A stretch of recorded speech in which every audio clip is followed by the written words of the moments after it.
Paano palabasin o pigain ang ugali ng narcissist? Ang narcissist ay magaling magtago ng tunay nilang ugali, ng tunay nilang kulay. So, during love bombing, sa mga unang araw ng inyong pagsasama, nagliligawan pa lang kayo o kaya ay magkakilala pa lang kayo, doon na papasok yung love bombing. So, sobrang bait niyan, super nice, lahat ng maganda nasa kanya, pinakikita niya. No, at lahat ng mga papuri ay nasa iyo naman, pinupuri ka ng pinupuri. So ang datingan nito is binobola niya ikaw and at the same time niloloko din niya yung sarili niya kasi hindi naman siya talaga ganoon. So nagki-create siya ng ibang persona, yung public persona sa iyong kapamilya, sa iyong katrabaho, so on and so forth. Pero palalabasin natin ang kanyang ugali kahit na siya ay nandyan sa stage na yan ng love bombing o nandyan siya sa mga araw na siya ay nanloloko. No? Pinapakita niya yung hindi niya tunay na pagkatao. So, ang gagawin nyo ganito.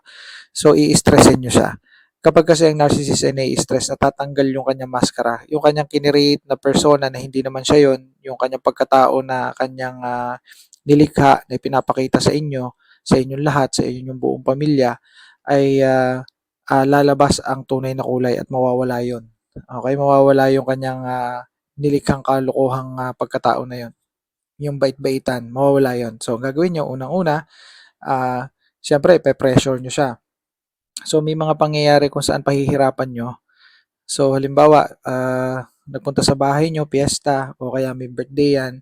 So, try nyo hinga ng tulong. Let's say, mga magluluto, kung marunong siya magluto, maglilinis ng bahay, mga ganon. So, bigyan nyo ng errands. O kaya ay pressure ninyo na kailangan ay ganito, kailangan ay ganyan, kailangan ay ganito. Titingnan nyo kung hanggang saan siya. So, kapag siya ay nagalit, nag-react, so yun na yun. Yun na yung ugali niya. Kasi ayaw niya ng ganun eh. No? Entitled kasi siya. So, tingnan nyo kung magsisilbi ng tunay. Ngayon, pag yan ay napagod, na pressure yan, so yun na yun. Kung may negosyo kayo, isama nyo doon sa negosyo. No? Ay inyong pakisuyuan. Ganun ang gawin nyo. No? Normally, ginagawa naman talaga yan. Pero, ang narcissist, they don't like to do that. Okay? So, pag na-pressure yan, in any ways na na-pressure yan sa relationship ninyo o sa panliligaw niya, lalabas at lalabas ang tunay niyang ugali at siya yun. Another one, disappointment. Bigyan nyo ng disappointment. No? So, kung kayo ay may mga bagay na meron, no, at siya ay gustong-gusto niya na makuha yon, i-disappoint ninyo. Halimbawa, nanghihiram siya ng sasakyan mo, disappoint mo. Nangungutang ng pera, i-disappoint mo. Okay? Magdahilan ka. Hinihiram yung gamit mo, i-disappoint mo. Gusto niyang gamitin yung apartment mo o condo mo, i-disappoint mo.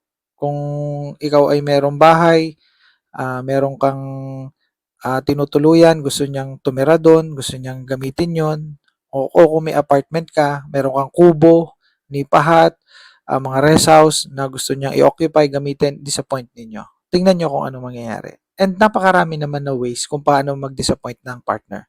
Testingin niyo lang. Tingnan ninyo. At nang malaman ninyo kung ano ang kanya magiging reaksyon.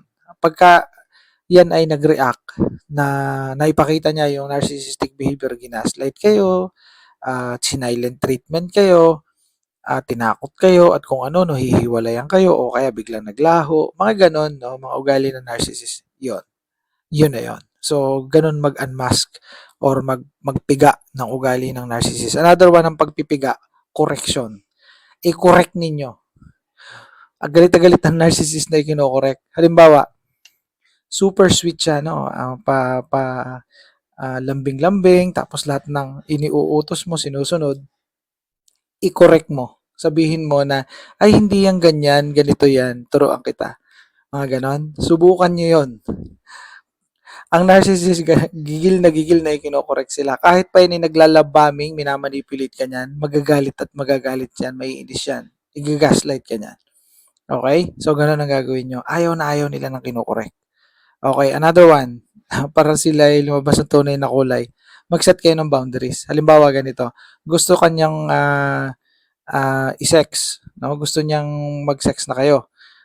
mag-set ka ng boundary, sabihin mo, hindi ako makikipag-sex sa iyo hangga't hindi tayo kinakasal.